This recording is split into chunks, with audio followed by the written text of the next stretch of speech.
Welcome back to the Crash Course Podcast. My name is Craig Crash Collins, joined as always by Brandon Scott, otherwise known as B. Scott. We've reached the halfway point of the college basketball season, so we thought with that we would take a look back at our takes from earlier this year. If IU is still on the pace to make a deep tournament run, how will Purdue fare in the Big Ten? Are they going to win the Big Ten? We're going to dive into all that and also get into some confidence points, some confidence rankings about our final four teams. We're also going to give some shout outs to some mid-majors because there are a couple mid-major schools that are doing pretty well on the college basketball landscape. But we want to start off first and foremost because the most recent happening after the outline was put out and produced, Purdue went out and had a pretty big statement win against Michigan State yesterday. That was pretty cool as well, B. Scott. We talked about the best weekend for Purdue when they had those big upsets at the beginning of the year with Gonzaga and Duke. The football team was locked into the Big Ten West and the Big Ten championship game. Well, didn't last too long for the football team, but the basketball team has really kept it going. Yeah, they have. I mean, this team is definitely ahead of schedule, but when you look at it on paper and you see it with the eye test, this team is your prototypical Matt Painter team. They bought into his style of offense. They bought into playing defense, which is something the team last year really never got into and buying into the Matt Painter system. These are players that they're smart players. They're not me oriented players. They're about the team. No guy cares how many minutes he plays. I mean, even if he's on the bench, like perfect proof looks at that game against Michigan State. And there was a video of inside the huddle. And at one point during a timeout late in the game, and Mason Gillis, who's been a starter this year off and on due to injuries and sickness, the flu bug went around the Purdue basketball team, but he wasn't on the floor at that point in time. He was on the bench, and it was in some key crucial moments. And, he could just stand back and just not do anything, but he was hyping his teammates up. He was talking to the freshmen, making sure that they knew where they were supposed to be, making sure they were engaged. I mean, he's taken over some leadership roles. I mean, it's just the type of team it is. So for the fact that this team has adapted to that system so quickly and bought into it, it's not surprising, I guess. They are definitely ahead of schedule, but I think the biggest surprise, there's two really. The two biggest surprises have to be how quickly the freshman guards matured. That, I mean, and you could see some, and especially in the Michigan State game, they had some foul issues, and Braden Smith was just not the normal Braden Smith we're used to seeing. And it could be a little bit of a freshman wall that he's hitting. Obviously, Fletcher Lawyer played right through it and was crucial down the stretch. But the biggest surprise overall, other than the freshman guards and how well they've played and adapted to the college game already, has to be the growth of basketball skill and mindset and knowledge that we've seen from Zach Edey this season. I mean, never in his career prior to this season has he played more than 30 minutes a game. I mean, maybe occasionally he had to because of Travion Williams being in foul trouble, but now he's averaging over 31 minutes a game. His numbers are through the roof. I mean, he's always been a per 40 player. His numbers have been crazy, but now he's actually getting the opportunity more, and we're seeing those numbers what they looked like, and now we're seeing them in reality. But the fact that he understands he's got really good spatial awareness for his size. Now, a lot of people will argue against this thought that, like, oh, he gets away with all sorts of fouls because he's so big. Well, at the same time, a lot of teams, like people, like, yeah, Zach Edey did not have a single foul against Michigan State called on him, but Michigan State was not driving to the hoop. They were settling for mid-range jump shots, three-pointers. Obviously, they were hitting them, but they weren't driving. They were not running their offense through Matty Sissoko or their backup center, Cooper. I can't remember his first name. It's an odd first name, but Cooper. Um, so there wasn't really any opportunities for him to foul. Now, obviously, fans might say differently. There's been a lot of national media attention on this. Like, there's 2 games in a row now. Zach Edey has not committed a single foul. But on the flip side, there are a lot of fouls not being called in favor of Zach Edey either. There's players hanging all over him and things like that. So it's a two-way street, but it's interesting to see just how smart of a player he's become and how he's been able to handle this increase in minutes and his conditioning for how big he is, and the touch that he's getting. And also the fact that he's hitting his free throws over 70% free throw percentage. So you can't have that strategy of like a hack a Shaq type thing because you put Edey, like, listen to a lot of opposing fans. They're like, just go down and every time down the court when they're on offense, just foul him. He's big. He's not going to hit his free throws. It's like, are you doing your research? You see that he's hitting over 70% of his. I think right now as of yesterday, he was at 73% on the season for hitting his free throws. That's impressive for somebody that's 7'4". The touch that he has on those shots is amazing. So that strategy doesn't work. It's teams are trying to figure out how best to defend this team, and then when the shots are falling for Purdue, like they have been recently with Fletcher Lawyer, it is really tough. Like, do you double down on Zach Edey or do you defend the arc and single coverage him? Obviously, Michigan State went single and with no help, and Zach Edey went off for a career high of 32 points and 17 rebounds. So it's kind of like a pick your poison type deal. Now, obviously, like some strategies have worked. Rutgers figured it out. Rutgers is a very sound basketball team, though. So, like, don't sleep on Rutgers come March. Please don't. Yeah, I mean, seems to be a thorn in the side of Purdue, but back to Edey, 30+ points, 17 rebounds last night, a very good performance. But yeah, we're gonna get into all of the Indiana teams tonight a little bit. Well, all the Power 5 ones, like I said, some shout outs for some mid majors. Looking at the halfway point, how do the Indiana teams look? Well, as we mentioned, Purdue, they're 15-1, number 3 in the country. They started the season unranked, rode a 13-0 start to be the number 1 team for the second straight season. Of course, last year the program got their first number 1 ranking ever. And just like last season, a loss to Rutgers spoiled that ranking. IU, they're 11-6. They're 12th in the Big Ten. They started the season as the number 13 team in men's hoops. They went 7-0, including a big win at the time over number 18 UNC. They have gone 4-6 in their last 10 games. They are 2-4 in the Big Ten. For Notre Dame, they are 9-9, 13th in the ACC. They started 6-1 with a big win over Michigan State, who is pretty in the top 3 of the Big Ten right now. I think they're second in the Big Ten, and they have lost 8 of their last 8 of their last 11 since then, 1-6 in the ACC. And those mid-major shout-outs, I said they were coming. Ball State right now, they're actually playing as we record against Western Michigan. Going into that game, they are 12-5, second in the MAC. Indiana State is 13-5, first in the Missouri Valley Conference. Also, IPFW is having another solid season.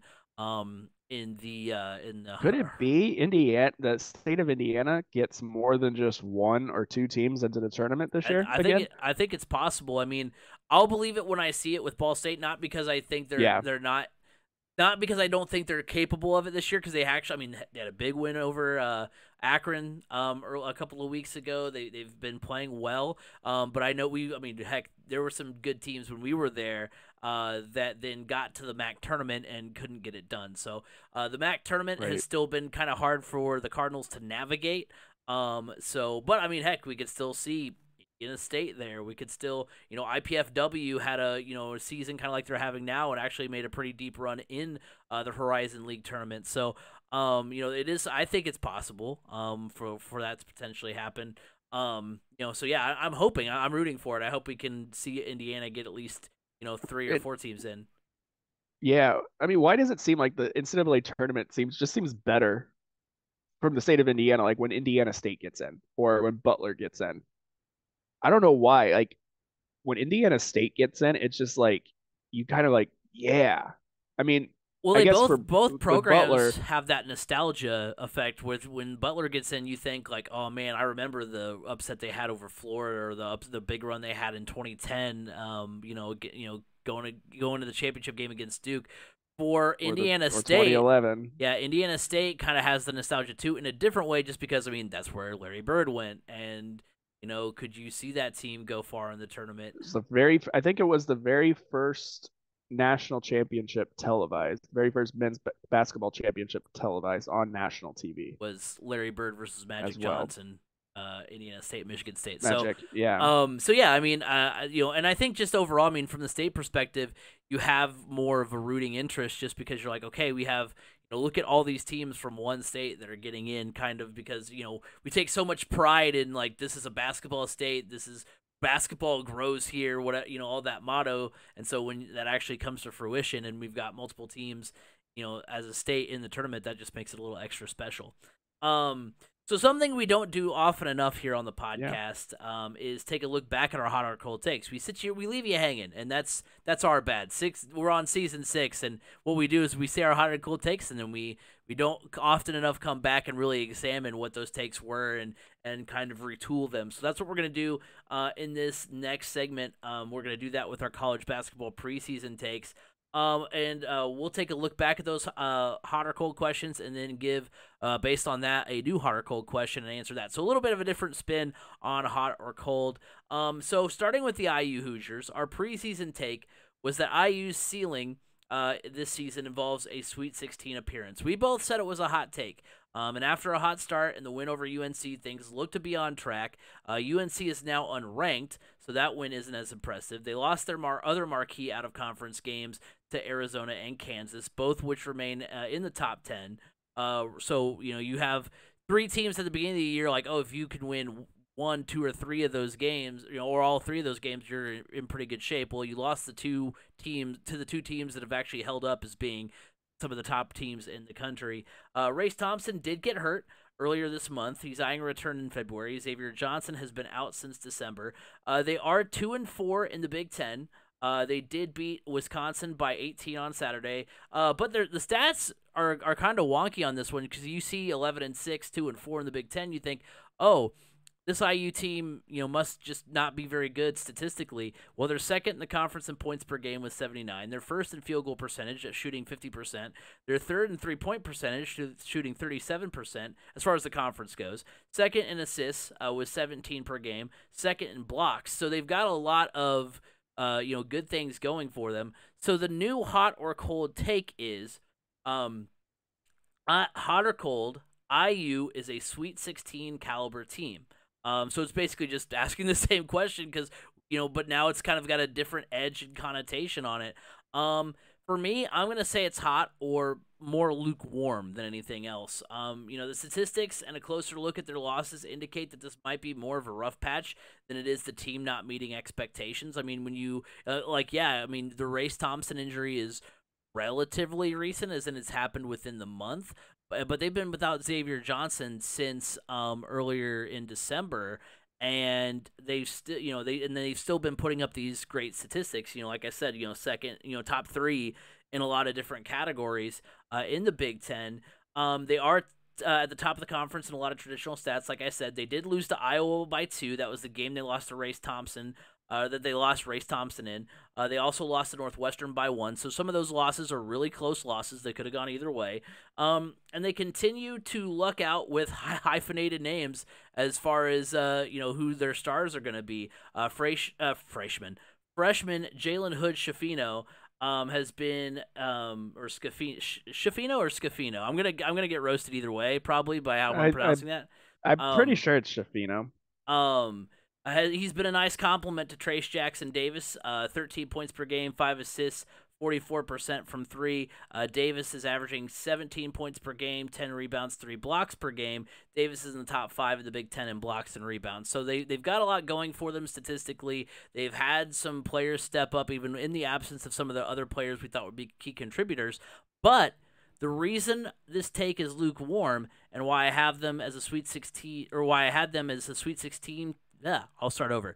But The reason this take is lukewarm and why I had them as a Sweet 16 team in the first place was those marquee out-of-conference games and the Big Ten not being as strong as past years, which would help them come tournament time. Right now, they're a 10 seed, according to ESPN bracketology. Their only ranked matchups left are in the second half are 2 games against Purdue.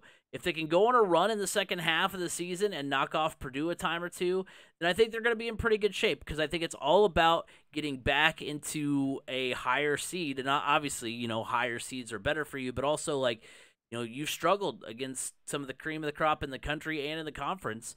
And so, if you continue to do that, you're going to get a lower seed, have a tougher road through your bracket, and probably not make it to the Sweet 16. Which, conversely, if you can go on a run and even make some noise in the Big Ten tournament, then maybe you get into a higher seed. I mean, probably a top 4 or 5 seeds probably out the window unless they just go berserk. But if they can still be, a 7 seed, an 8 seed even, although 8 seed you're playing number 1, right out of the gate after that, in the second round. But, I'd rather be a 10 seed. Yeah, exactly. So, I mean, it's going to be tough, but I do think if they can go on a little bit of a run, they'll be in good shape. But if they can continue to struggle, then I think it's going to be another first round exit or first weekend exit for the Hoosiers. Yeah, I mean, this is a tough one. I do like the lukewarm. I wanted to say cold just because of the injuries. Mike Woodson met with the media earlier on Tuesday over Zoom, and he does not believe that Race Thompson or Xavier Johnson are anywhere close to being back on the court. Now, obviously, we heard Race Thompson potentially late February, which is good because that's right before March. Obviously, you get him back, and that's big because as good as Trace Jackson Davis is, and I think the every team has a glue guy. I will say that every team has a glue guy, and I believe Indiana's glue guy is Race Thompson. They are much, much better when Race Thompson is on the court and healthy. So it is going to be a struggle until they can get him back. Obviously, Mike Woodson said he's looking to get Miller Kopp a little bit, some more looks, which could go a long way because he's been kind of quiet this year. And obviously, IU has shown that they can struggle if they're not shooting it hot, they're not shooting it at all, and that's where they're in their 4 losses. That's in conference. That's where they have really struggled, is creating shots. Well, obviously, when you have Trace Jackson Davis, you can just dump it down low a lot of times, but when like you said, looking at the marquee matchups, there's really not that many left for them. They have 2 games against ranked Purdue, with one of those being at Mackey. Obviously, that's always a tough place to play. But IU's got a stretch coming up here that's going to be very, very important for them this week. This week alone, you go on the road to Illinois. Illinois is one of the hotter teams in the Big Ten right now. They've kind of righted their ship. They had a 5-star freshman leave the team, and it ended up being addition by subtraction. They started playing like Illinois of old. So that's a huge, huge game on Thursday night for Indiana.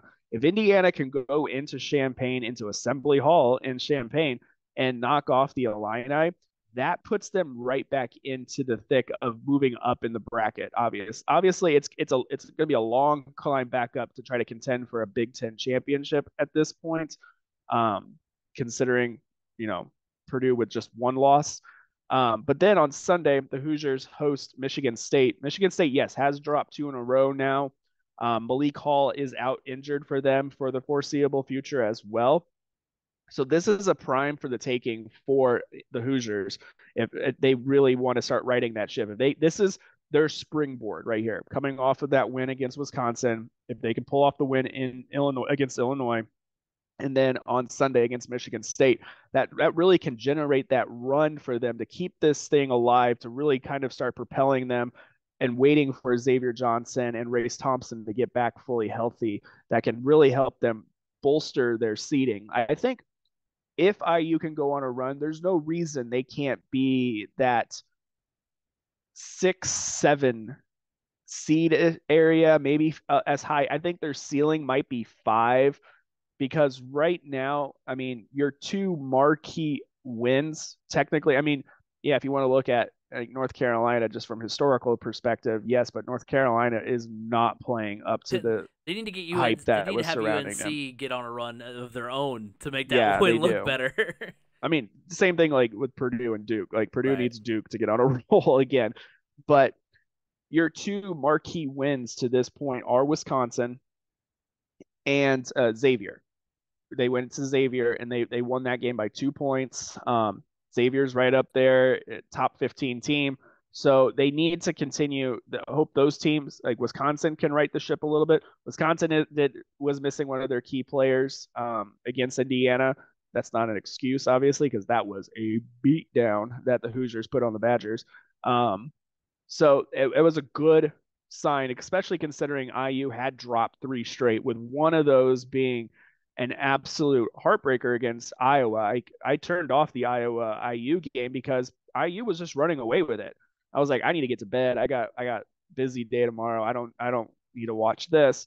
And then you wake up to find out that Iowa staged the comeback and beat them, and it's like, and they lost Race Thompson along the way, and it was like, oh my gosh, that's you felt like that could be the beginning of a spiral that we've seen from the Hoosiers here the past few years, and then dropping the next two, especially at home to Northwestern. Now, granted, Northwestern is a much better team this year than a lot of people anticipated. And then Penn State is just a tough team to play at Penn State, anyways. Micah Shrewsbury's got that team pointed in the right direction.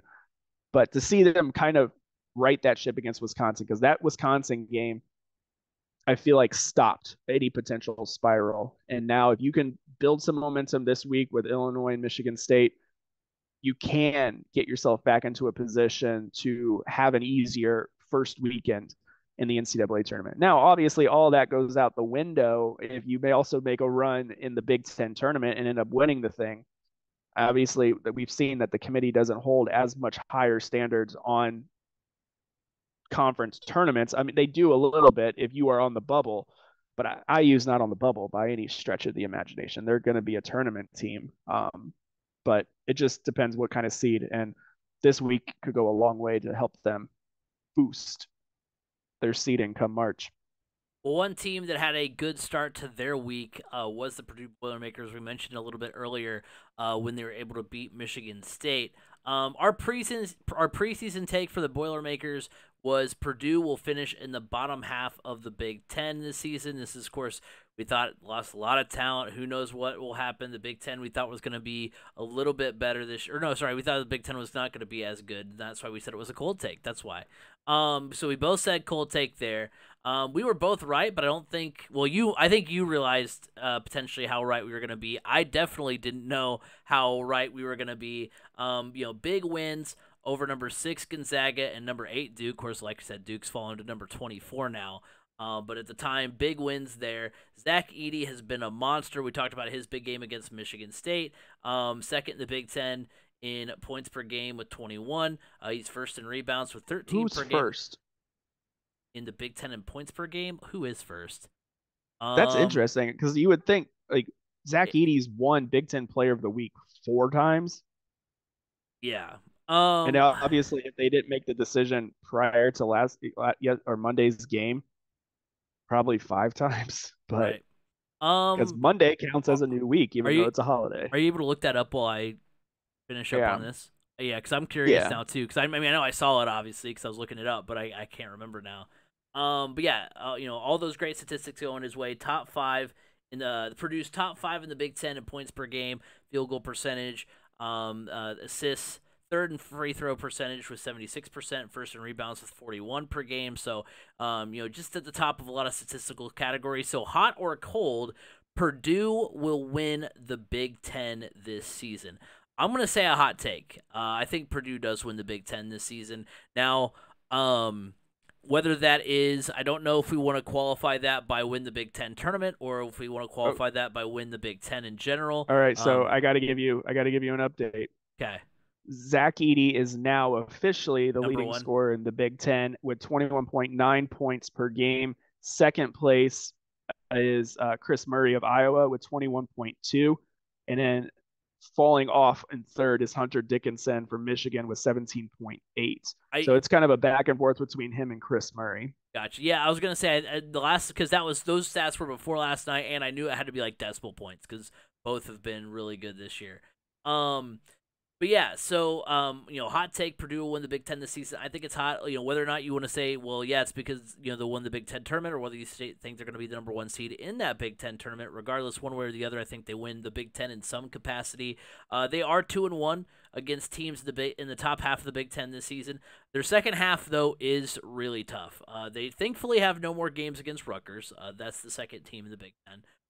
They beat Michigan State on Monday, as we mentioned, by 1 point. Zach Edey, 32 points, 17 rebounds in that game. They do have one more game against the Spartans.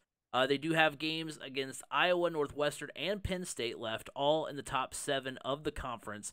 But even though they have a tough second half in the conference, I'm going to give them the benefit of the doubt, especially after that big win in East Lansing last night. I mean, they've overperformed our expectations already this season. Freshmen Fletcher Loyer and Braden Smith have been great compliments to Zach Edey. Loyer averaging 13 points per game, 37% from beyond the arc. Smith 10 points per game with 4 rebounds per game, he leads the team in assists and steals per game. And this is a team that's top 10 in the country in point differential, outscoring teams by 15 points per game. I'm sure that's gone down a little bit after the 1-point win last night, but probably not very much. So it's one of those things where, yeah, is it possible the wheels come off, in the second half of the season, and they're looking a little shaky going into March? Sure, that's always a possibility. But possibility for anybody, right, in the right, Big Ten exactly. Right so, but I think it's one of those things where it could happen, but I don't foresee it happening. So I think Purdue is far and away the favorite and will win the Big Ten. Yeah, I think this is a hot take as well, just because the consistency that you're seeing out of Purdue. Now, would you like to see the 3-point shots fall a little bit better and more spread out other than just Fletcher Loyer right now? Yes, I think that will come. You got some guys that are having some confidence issues right now. Ethan Morton, Trey Kaufman-Renn. Those guys need to find their confidence again. And Matt Painter's trying to play him through it. But look, I think with the way the Big Ten is this year, and honestly, I do believe Purdue could drop another 2, maybe 3 games. When I look at the remaining schedule, the game that they are, according to Ken Palm, the game that they are least favored in, they're favored in every game that they play in the rest of the season. But the winning percentage, the lowest winning percentage or possible win percentage is at IU. It's like last I saw, it was 56% chance of winning that game. So that's a toss-up game, obviously. And that's a must-win game for IU, obviously, and playing in Assembly Hall. It's not easy. It's not. So I give that one to IU. I could see Purdue dropping one to Illinois or Iowa. Both of those teams have just kind of been thorns in the side of Purdue. I wouldn't even be surprised to see Purdue this coming weekend drop one to Michigan at Michigan. That's another team that's kind of finding its form. They're figuring out who they are, their identity, and that's a team that can actually go body with body on Zach Edey with Hunter Dickinson, and Hunter Dickinson can actually spread them out just a little bit more than Edey has seen some this year. So that's a potential trap for Purdue as well. So that's why I'm saying I could see Purdue losing 2 to 3 more games, which would be a good thing in my opinion. Yeah, it probably hurts you in the seeding. You probably end up maybe as a 2 to 3. 2. I don't think you end up as a 3 based off of how everything else has played out this year. But you could end up as that 4th 1 seed or middle of the pack 2 seed. But I still think Purdue wins the Big Ten. Big Ten tournament, different story. Purdue, I mean, how many times has Purdue gone in as the 1 seed and Not come up one. empty? I mean, yeah, the one time they won it, they were not the 1 seed. Um, Purdue doesn't have a great track record in the Big Ten tournament, especially when it's in Chicago, and it's in Chicago this year. That is where they struggle mightily for some reason. If it was in Indianapolis, maybe a different story. But yeah, I still think Purdue wins the regular season Big Ten championship to extend their all-time lead, like being the most having the most conference championships in Big Ten history. Um, so it's a hot take. This team, it's an interesting team because you kind of feel like as a fan that you're playing with the bankers' money at Yeah, this point. Like are you're playing with house money, and it's like, okay, when are they gonna call us to collect the debt?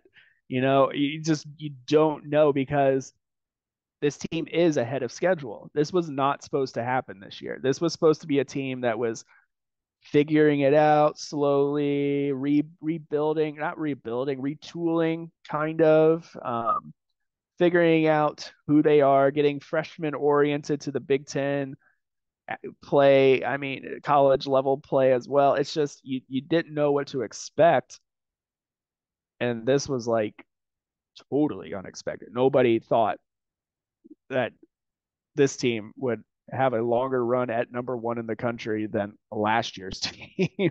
right. I mean, it's that's why you just kind of sit back as a Purdue fan and you go, you kind of wait for that shoe to fall. Like, okay, something's gonna happen here. Something we're gonna drop a couple, but I feel like with this team's maturity, it's hard. It's weird to say that two true freshman guards, maturity wise, but basketball maturity, we've seen them overcome that adversity on the like coming off of a loss and then going on to a tougher environment at Ohio State and pulling that one out, and then going into Michigan State and just getting into a dogfight with them and then pulling that one out. That was a game that last year's team would have lost, and a matter of fact did lose. So you you just kind of like, okay, is this really happening? Are they really this good? Or because then you see what Duke's doing and you're like, well, Duke's not that good this year. Maybe that was a fluke, but then I don't know. You don't really know how to feel about this team. Like you want to go, man, this team has a legitimate shot of making a run to Houston for the Final Four. Because then you look at the rest of the country and you go, I mean, the only other teams that really scare you are potentially the other 1 seeds. Houston's good. Kansas is always good. And then UCLA is figuring it out. So there, I mean, if you, it, obviously those are going to be other 1 seeds. So that's why like Purdue playing the best they can and winning the Big Ten regular season and then hopefully winning the Big Ten tournament to solidify them as a 1 seed. A 1 seed would go such a long way for this team to avoid those other teams until they get to Houston. Because look, if this team doesn't win a national championship, nobody's going to be disappointed. But if they make a run and they can get to Houston, that is huge for the trajectory of not just this team, but this program in general under Matt Painter. So yeah, I don't know how to feel. I know a lot of Purdue fans don't know how to feel, but it is definitely a hot take that they will win the Big Ten regular season, barring some unforeseen circumstance. Knock on wood, throw salt over your shoulder. I mean, um, because we I still have a game. We still have a game at Minnesota, and we all know the history there. So, Um, I do like what you said about playing with house money because I know it was a longer run at number one this year than it was last year because literally it was the first game that they lost to Rutgers last year. But I think that at least the vibe that I've gotten is that because when they lost to Rutgers last year after finally getting number one, and maybe that was the pain of it, the fact that like, oh, what a Purdue thing to do to finally get ranked number one and you lose the very next game, but. And, I don't know whether it's because they were number one for a longer period of time, but the loss to Rutgers, I didn't get the same, like, reaction. It didn't get the same, like, craziness that happened with last year's loss, even though it was kind of similar in the sense that, like, which actually, Buzzer beater. yeah, buzzer beater, and the fact that, I mean, heck, this time you would think it would be a little bit worse because it was in Mackey as opposed to in Piscataway. But I think this team is going to do some great things, and yeah, I like what you Well, said. and then the fact that this team, yeah, their one loss is at Mackey. Oh yeah, that stings because you always try to go undefeated at home, but this team is undefeated on the road, That's true. and they're the only Power Five team to have an undefeated road record this year. And that's impressive. That's something that you really got to hang your hat on, because when you look at the road wins that they've had, it's been on the road against Penn State. It was a neutral site game that they turned to a home game for Penn State. And then at Ohio State, at Michigan State. So it hasn't been a cakewalk on the road by any stretch of the imagination. So to see that they're undefeated in road games, um, that's where you get your hope for come March, is that this team knows how to, because yeah, it's one thing to win a lot of games and be undefeated at Mackey. I mean, that atmosphere is just juiced beyond belief. And the Rutgers loss was before the students came back from winter break. So, Fair. but the road record is really what kind of gives hope for this team and looking towards the month of March. Now, moving on, final Power 5 team from Indiana that we'll look at, which is Notre Dame. Our preseason take for the Irish was that they will be a first four team again this season. We both said cold take, I think for different reasons. I think, if I recall, you thought they weren't going to be a first four team because they were going to be solidly They were going to be in. Yeah. Yeah. And I said they weren't going to be a first four team because they weren't, because the ACC and Notre Dame has been weird because, like, in 2020, I know there wasn't a tournament that year, but they were on pace to miss it, even though they were second, I think, in the ACC that year. Or they or their record was pretty good, and they were like in the top half of the ACC. And it was the same last year too, where yeah, they were a first four team. I get they weren't like a 16 seed playing in; they were a 12 seed, I think, playing in. But still, I mean, to be in the play in the first four, and as a team that finished, I think, second or third in the ACC last year, was pretty weird to think like, oh, I mean, I know the ACC was down, but like this is one of the conferences that they drum up. If we're comparing it to college football, the Big Ten is the SEC and the ACC is the Big Ten. Like those are the two top conferences. You would still think, even if you finish second in that conference. Of course, by that logic, you would think Purdue would have been in the Rose Bowl, so maybe it's not the same type of logic. Maybe it does all make sense. I don't know. Maybe I'm wrong here. But anyway, you would think that Notre Dame, with how good of a year they had, they wouldn't have to technically play their way into the tournament. So that was my take on it. But looking at their season so far, only conference win was a 1-point win over Georgia Tech, another team, which is another team in the basement of the ACC. Their struggles have largely been against teams also in the bottom half of the conference, which doesn't bode well. If they had played, against the top half of the conference and their losses had come to, some of the big dogs in the ACC, then maybe you could say, well, the schedule gets lighter, maybe they'll make a run, but I don't think that they will. Hot or cold question, which probably should have been the question at the beginning of the year. Notre Dame will make the NCAA tournament. That's a cold take for me. This is an easy team to dive into. They're in the middle. They're either middle or bottom half of the conference in as far as statistics go. They are top 3 in free throw percentage and 3-point percentage, but other than that, not many redeemable qualities for this Irish team. One redeemable quality, though, is the fact that they have 4 players averaging in double figures in terms of points per game. Nate Laszewski, he averages 14 a game. Dane Goodwin, 12 points per game. Those were 2 players that we thought were going to be good for this team going in. But a couple other players as well. J.J. Starling, 12 points per game. Cormac Ryan, 11 points per game. The ACC doesn't seem quite as daunting as we thought it might have been preseason. I think we thought this conference was going to be a lot better. So you would think, okay, well, that's something that Notre Dame, well, I don't know. It's either a good or a bad thing for Notre Dame, because it's either good in the fact that, like, oh, well, it's good in the fact that they could make a run, or bad in the fact that, like, yeah, the ACC was down and this is how bad you're performing. But But I just don't see this team making any sort of run they need to make the tournament. Again, like I said, in preseason, they had a pretty remarkable season last year, and we're still relegated to the first four. So I think Notre Dame, we're not going to see, maybe in another tournament, but we're not going to see them in the big dance come March. Yeah, this is definitely a cold take. Gosh, I just can't get over just how upside down the ACC is. And with Clemson leading the way right now, I mean, Clemson's good. Don't get me wrong. I think also a lot of it, like I told you off air, has to do with the balanced scheduling that the ACC does. Clemson finished near the back half of the ACC last year, so now they get to play more of the back half teams that were them last year. And the fact that the top half teams they only have to play once from last year are not as good this year.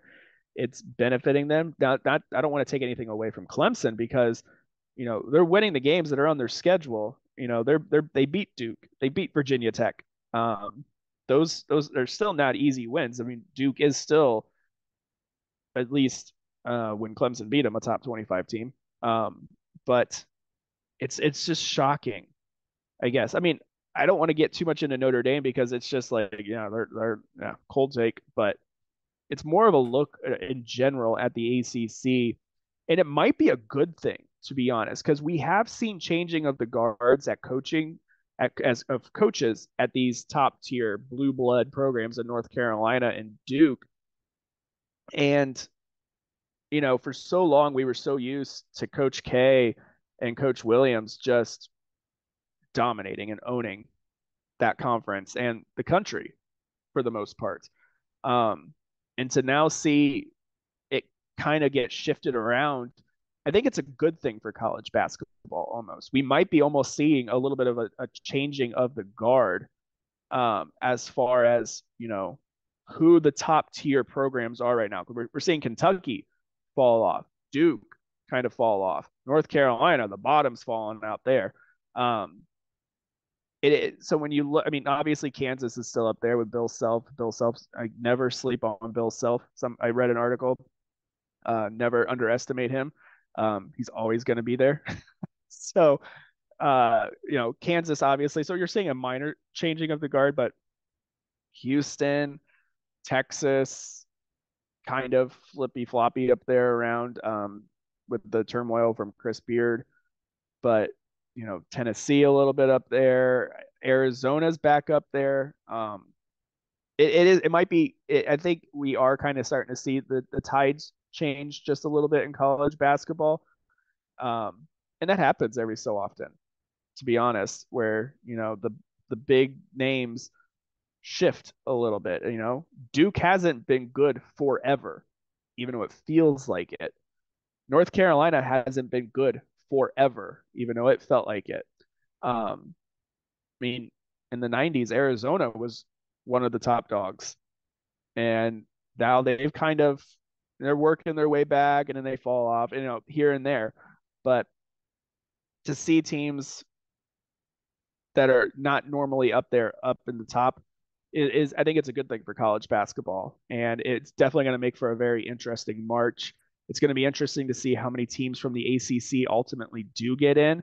And with the ACC being down, the question then becomes, does that open the door for more of these mid-major programs or mid-major conferences to get more than one team potentially in? So like if Ball State has a great season and falls short in the MAC championship game, does that open up a door for an opportunity for a Ball State to get into the tournament as well? I'm not saying, Ball State needs to get in, but I'm just using that as an example. Right. So, and then it's definitely going to make for some interesting conversations and bracket predictions. And when, people are the bracketology talk and everything with the ACC being down for sure, because it opens up a whole can of worms that you don't really know what to expect when kind of looking at how to play out the field.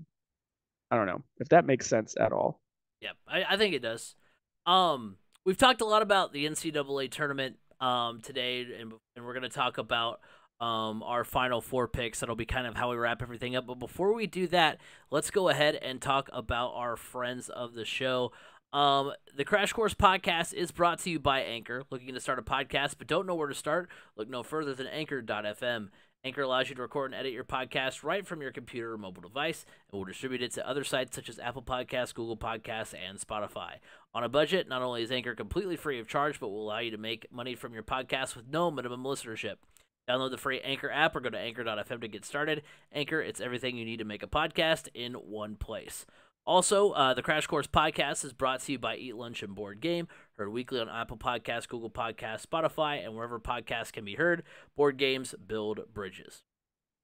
Before we wrap everything up, we want to take a look back at our final four picks. I thought it might be fun to do kind of a confidence ranking of those picks. So, which of those four teams do we have the most confidence in? Which one do we have the least confidence in? For me, my final four was North Carolina, Houston, UCLA, and Arkansas. B. Scott, for you, yours was Houston, UNC, Tennessee, and Kansas. So we differed. You had Tennessee and Kansas. I had UCLA and Arkansas, but we had both UNC and Houston in there. So for me, here's my confidence ranking. I still have Houston as the team I'm most confident in. Obviously, they're the number one team in the country. They're 16-1, playing as we speak against Tulane. We're winning the last time I knew. I checked on that. They've got a plus 23 point differential, which is top in college basketball. They've got some notable wins as well over St. Mary's and Virginia. So I really like what Houston's doing. They're playing really great basketball. They're the team I'm the most confident in. 2 and 3 are a toss-up for me. I've got North Carolina as the team I'm second most confident in, and the reason why, I know they're 12-6, I know they're unranked, they're 1-2 versus ranked teams this season. Throwing even the we'll throw the loss to IU in there as well, even though they're not ranked. But they still have the talent. They did prove last year that they can go on a deep run in March, despite how the regular season goes. They're certainly not the season we thought they were going to have coming in, but I'm going to give that potential still a little bit of an edge over UCLA. UCLA I'll have as my third team I'm most confident in. They're 14-2. They're number 7 in the country. They do have a plus 17 point differential, which is 6th in college basketball. They are 2-2 versus teams that were ranked at the time, but the drawback is that none of those teams are ranked anymore. So those wins don't look quite as good. I'm sure they've got some games coming up against like Arizona and stuff to like put more notable matchups on their schedule. But that's why is the fact that like there are very glaring pros and cons both to UCLA and UNC. So I'll take the team that did make a big run last year over the team that also has some question marks.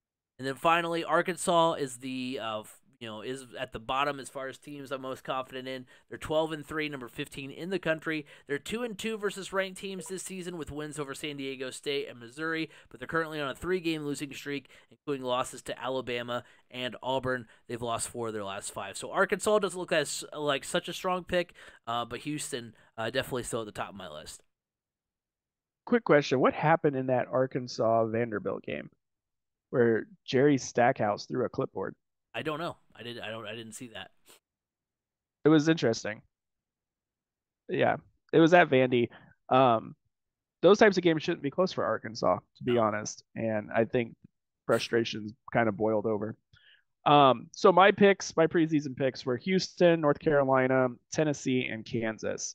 Obviously the highest confidence I have right now has got to be with the number 1 team in the country in the Houston Cougars.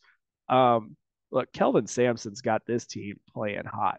I mean, this is a really good team. I would not be surprised to see Houston cutting down the nets come April 3rd. So high confidence there. Second for me, I'm going Kansas. I mean, I think I said it a couple times earlier. Don't ever sleep on Bill Self. I mean, he just knows how to get his teams playing right at the right time. People may hate Bill Self because there was that, with all the FBI stuff with Adidas and was he on tape? Was he not on tape? Okay, if he was, he was. If he wasn't, he wasn't. It's in the past. It's all in the past now, whatever. But you can't deny Bill Self is one of the better coaches in the country, hands down. Because look, he won that national championship last year, and his players, he didn't have win it with a bunch of 5-star McDonald's All-Americans. I mean, he built a team kind of like what Matt Painter builds at Purdue, the guys that he sees something in and gets the most out of them. So I think when you see Kansas and Bill Self right now, I think, he's kind of changed he used to go totally after those guys, and he still does, and he can land them. But when you look at his team last year, there was not that, McDonald's All-American 5-star top recruit there. So that gives teams like Purdue some hope to see that. So yeah, Kansas is my second highest right now.